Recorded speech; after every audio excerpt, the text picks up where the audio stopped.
Target destroyed. Russia has accused Ukraine of launching an attack on one of President Vladimir Putin's residences. On January 27th, a lone Ukrainian drone penetrated Russian-controlled airspace with a singular purpose. Its mission wasn't to destroy a runway or ignite fuel tanks. Its task was far more precise, surgical. Somewhere ahead lay Russia's most critical airborne sensor platform in the south. An aircraft that controlled detection, tracking, and early warning across the entire Black Sea. If it remained operational, Ukraine would lose its blind spot. If it didn't, the balance of power would shift subtly, yet decisively. The target was an IL-38N, Russia's most capable maritime reconnaissance aircraft operating in the southern theater. It wasn't designed to strike, but to see, and seeing controlled everything that followed. Welcome to Border Watch Daily, where we decode complex military operations and their strategic implications. Stay with us, as what's coming next will reveal an unexpected flaw in Russian defenses. This platform integrated radar tracking, electronic intelligence, magnetic anomaly detection, and sonar processing into a single operational picture. During one patrol cycle, it could monitor up to 46 contacts simultaneously, extending Russian situational awareness over 300 kilometers beyond the coast. If activated, long-range Ukrainian drones would be detected earlier. Naval logistics routes would be exposed. Low-altitude penetration corridors would effectively vanish. Intelligence assessments showed that a single uninterrupted mission could compromise assets worth over $4 billion. Such a risk was unacceptable. Satellite imagery taken earlier that morning confirmed intense pre-flight activity. Engine cowlings had been removed. Refueling vehicles were positioned along the tarmac. Maintenance crews had begun final system checks. Under standard procedures, the aircraft would be ready for mission launch in under 90 minutes. Beyond that point, engagement options would collapse. The airbase was protected by multi-layered air defense systems. Interceptor aircraft remained on alert. Any strike launched after takeoff would face detection within minutes and interception soon after. This operation was not about destroying an aircraft airframe, but about neutralizing a system. Damaging the fuselage would have served no purpose. Neutralizing the mission architecture, however, would shift the balance of the southern battlefield. If the IL-38N entered service, Russia would regain full aerial awareness of the region. If it didn't, Ukraine would temporarily, yet critically, retain its operational blind spot. The decision was already made. Only execution remained. The chosen platform was the jet-powered Liudy drone. It wasn't selected for stealth, but because nothing else could reach the target in time. The Liudy operated without live control. No joystick, no satellite link, no video feed. After launch, the aircraft followed a fixed mission program stored in its flight computer. This choice was forced. The density of electronic warfare along the southern front had significantly increased. Remote control links now survived for less than 10 seconds before collapsing. Any drone relying on constant communication would be neutralized almost immediately. The Liudy eliminated this weakness. The drone cruised at 205 kilometers per hour, maintaining an altitude between 30 and 60 meters. At this level, the probability of radar detection dropped below 5% beyond coastal range. The planned route extended 610 kilometers. Fuel reserves allowed for only 6 minutes of deviation. A single navigation error would end the mission. There was no secondary drone on standby. Production capacity remained limited. Each unit required over 1,200 hours of assembly, and the system cost exceeded $430,000. Consumable in theory, rare in reality. The payload was designed for a single task. Its warhead produced a focused fragment field, capable of disabling hardened avionics in less than 4 milliseconds. This was not a warning strike, nor a message, nor a demonstration. It was a single-use operation with only one acceptable outcome. If the Liudy failed, the IL-38N would fly. If the aircraft flew, Ukraine's southern airspace would no longer be blind. The launch decision was final. The next problem was physical. Russian air defense coverage in the south appeared dense. Over 1,200 radar systems were deployed, from the coast to inland positions. On planning maps, no gaps existed.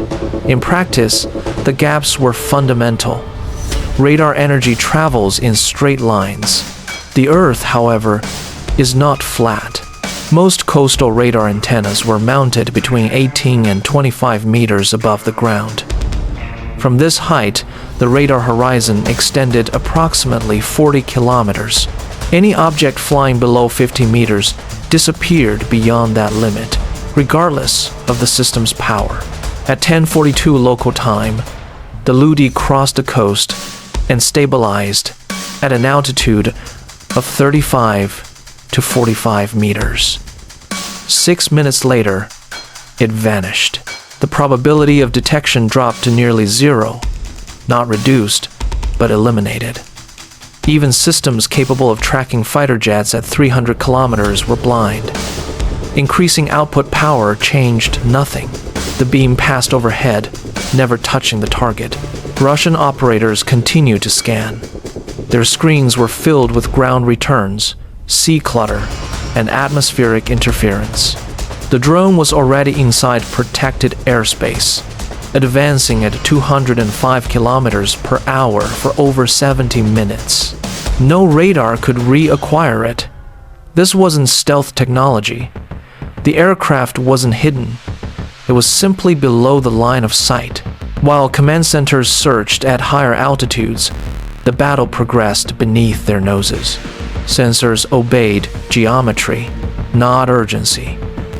During this window, Russian air defense lost control of the aerial picture.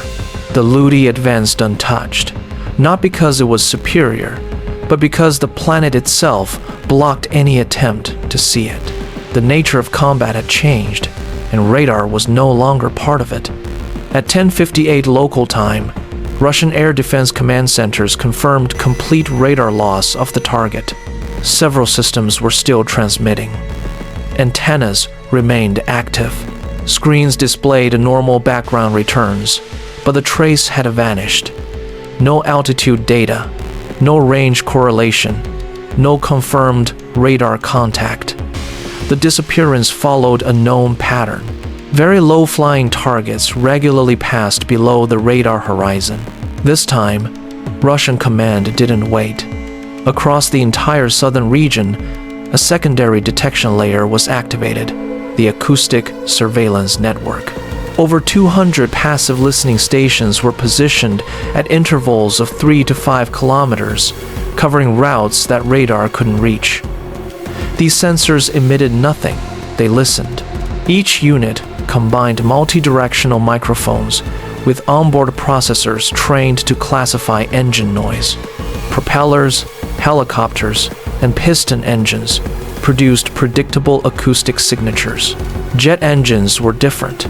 The Liudy's turbofan generated dominant frequency peaks between 4 and 8 kilohertz, associated with a low-frequency combustion band below 500 Hz.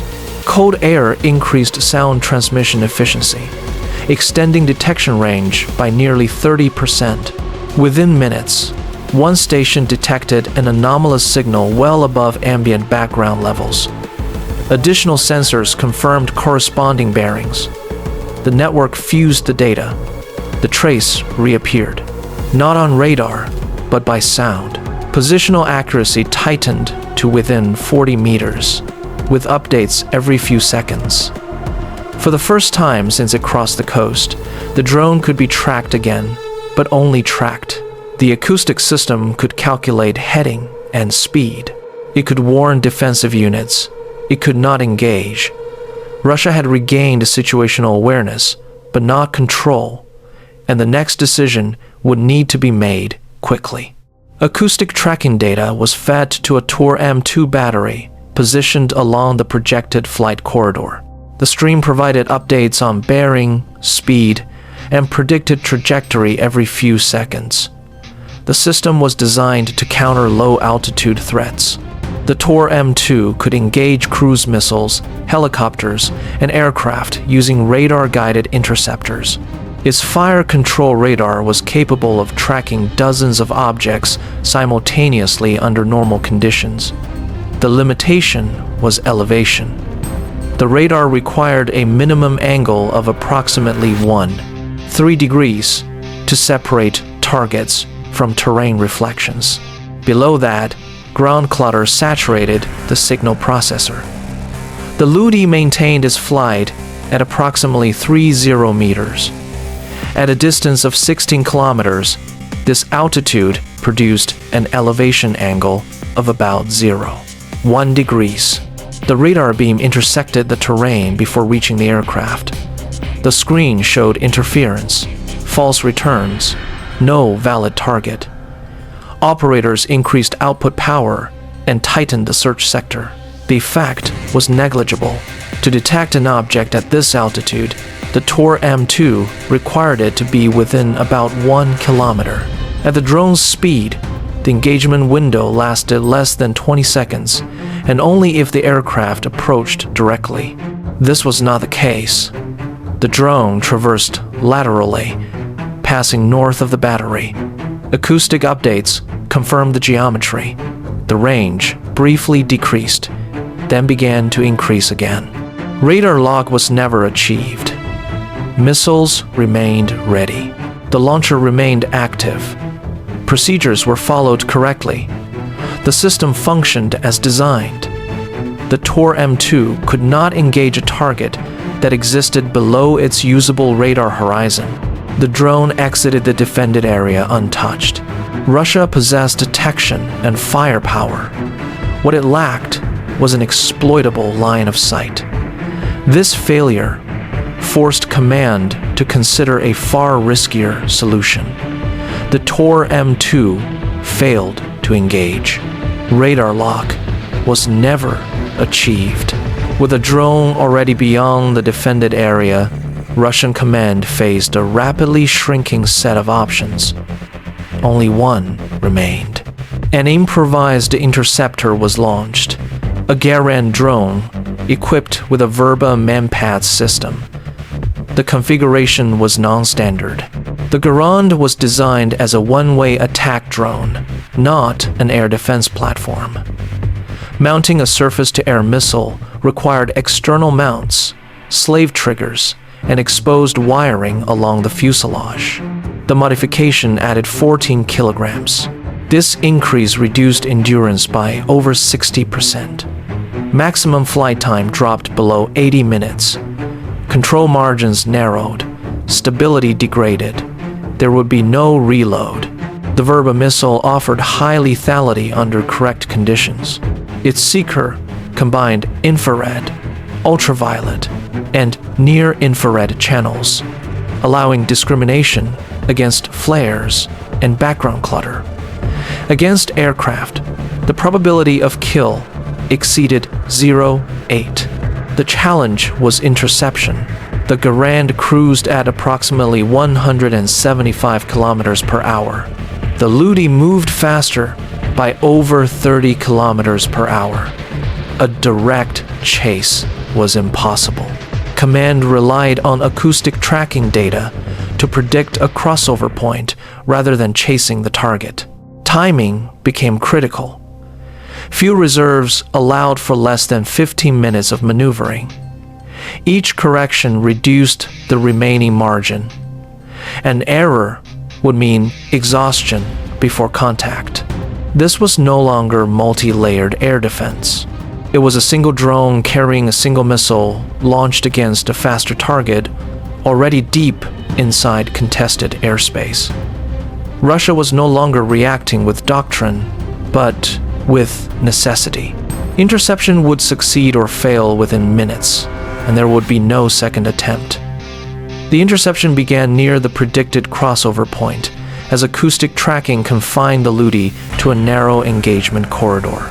The Garand adjusted its heading and descended to reduce background interference, relying on estimated position rather than visual certainty. Contact occurred briefly as the drone crossed open ground during a terrain transition. The exposure window lasted less than 3 seconds, but it was enough. The Verba Seeker activated. Thermal contrast exceeded the background by over 350 degrees Celsius. Infrared and ultraviolet channels confirmed correlation. The target was classified as valid. Launch authorization was transmitted, and the missiles separated cleanly from the rail, accelerating beyond 20 G. The closing rate exceeded 800 meters per second. Estimated time to interception was 11 seconds. From that moment, control ceased. The missile followed proportional navigation, calculating interception geometry internally. No operator intervention could alter its trajectory. The Garand could not guide it. The Liudy could not evade it. The drone carried no countermeasures, no flares, no jamming, no warning system. Its flight computer automatically executed the next waypoint, commanding a steep descent to preserve terrain masking, oblivious that a missile was approaching from above. The Verba followed. Guidance commanded a dive as altitude rapidly collapsed. The missile traversed below 30 meters, entering an area saturated with magnetic interference from the ground, buried metals, and infrastructure debris. The rocket's logic began evaluating proximity cues under degraded conditions. At 9 seconds, the system hesitated. At 11 seconds, detonation occurred. The explosion failed to intercept the target. Fragmentation struck the terrain instead. The Liudy passed through the shockwave without structural damage. The missile was gone. Fuel remained. The drone continued to advance. The interception window closed, not by order, but by the laws of physics. The interception's failure did not alter the mission. The Liudy continued to advance under autonomous control, entering the final phase of the operation. Human intervention was no longer possible. Target selection had fully transitioned to onboard systems. The drone approached an airfield containing several aircraft with nearly identical configurations at low altitude and a shallow angle. Visual similarity made manual identification impossible. This moment had been anticipated. The flight computer activated its trained recognition model. The system had been built using over 4,900 labeled reference images, compiled from satellite data, reconnaissance footage, and verified aeronautical archives. The algorithm didn't look for aircraft by name. It looked for their structure. Video frames were processed at 29 frames per second. Edge patterns, shadow geometry, surface interruptions, and proportional spacing were continuously extracted. Candidates were filtered by engine count, wing location, and fuselage length. One characteristic remained decisive: the E-lint pod, mounted above the aircraft's forward section. This rectangular module altered airflow, shadow shape, and silhouette profile. The standard IL-38 did not possess this structure. The system compared the observed geometry to train parameters in real time. As alignment improved, uncertainty collapsed. Competing aircraft were automatically discarded. No confirmation request was sent. No human review occurred. Once identification confidence exceeded the programmed threshold, The navigation system accepted the result and generated a dedicated attack corridor. All other aircraft on the tarmac were excluded from the strike envelope. This was no longer surveillance, it was selection. The decision was not emotional, it was purely mathematical. The target had been isolated. From that moment, nothing on the ground could redirect the drone. At 12:15 local time, the attack profile shifted. The Liudy did not aim for the fuselage or engines. Its guidance system selected a narrow impact corridor above the aircraft's forward section. This was intentional. Destroying the airframe was pointless. Eliminating the mission system was the objective. The warhead was configured for an airburst detonation, triggered by a radar altimeter calibrated to activate approximately 5-6 meters above the surface. At this height, the blast pattern moved downward rather than outward. Inside the forward section, the charge was surrounded by nearly 1,900 pre-formed steel fragments, each designed for controlled dispersion. Upon detonation, the fragments accelerated to over 1,600 meters per second, traversing the engagement distance in just over 3 milliseconds. The strike cone measured approximately 4 meters in diameter. This area covered the Elan pod and the forward mission bay. The aluminum skin offered no resistance. Sensor housings burst instantly. Antenna arrays were shredded. Processing racks collapsed under a fragment density exceeding 40 impacts per square meter. The aircraft did not explode. Fuel tanks remained intact. Structural integrity remained largely preserved. From the outside, the platform appeared to have survived. Internally, it was annihilated. The central mission computer that fused radar, acoustic, and electronic data was destroyed before it could even register the failure. Data pathways ceased. Screens went black. The aircraft could still fly. It could still land. But it could no longer see, hear, or interpret the battlefield. The platform remained alive. The system, however, did not.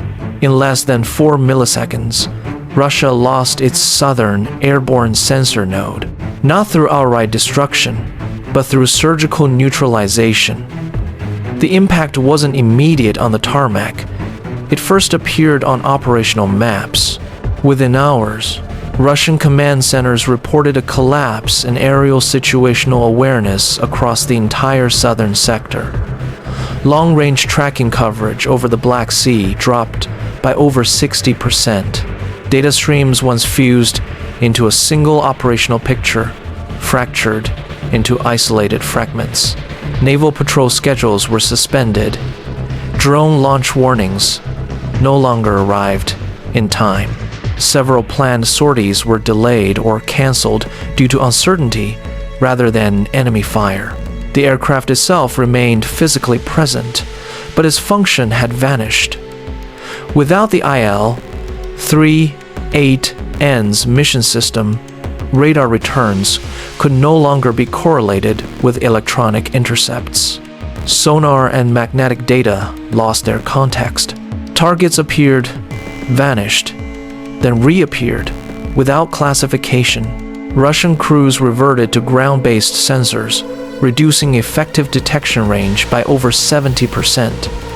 What had been a multi-layered surveillance network became a collection of blind spots. Restoring capability was not a matter of repair. Replacing the destroyed electronics required factory-level reconstruction, specialized components, and months of calibration. Estimates place recovery time between 6 and 9 months, assuming uninterrupted supply. During this window, the southern battlefield remained partially opaque.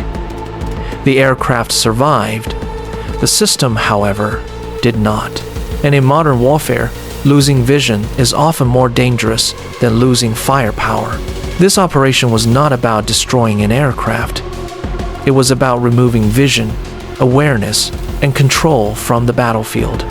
No explosions dominated the footage.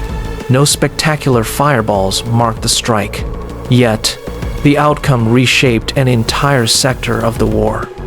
A single autonomous drone disabled a system worth hundreds of millions of dollars and forced months of strategic adjustment. This is how modern conflict operates today. Silent, precise, and ruthless.